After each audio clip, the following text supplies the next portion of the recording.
المحطة الدولية فوق قارة أستراليا قبل دخولها في الليل، وإذا كانت في هذا المسار فهي تمر فوق المملكة العربية السعودية من الشمال إلى الجنوب. بعد ما مرت المحطة الدولية هذا اليوم السبت 14/1/2026 موافق 26/8/1447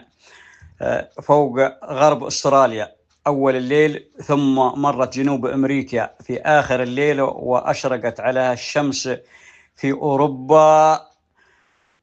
تمر فوق غرب أوروبا وقبرص ولبنان والأردن في منتصف النهار، وتمر فوق القصيم وغرب الرياض وغرب حوطة بني تميم بعد الظهر الساعة 1:30 من الشمال إلى الجنوب،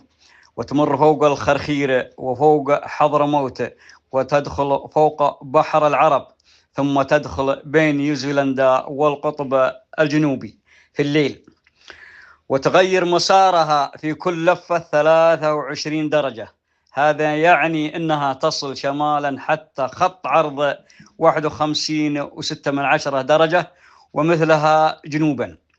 ودائرة الرؤية لها حوالي 2500 كيلومتر داخل الدائرة في جميع الاتجاهات،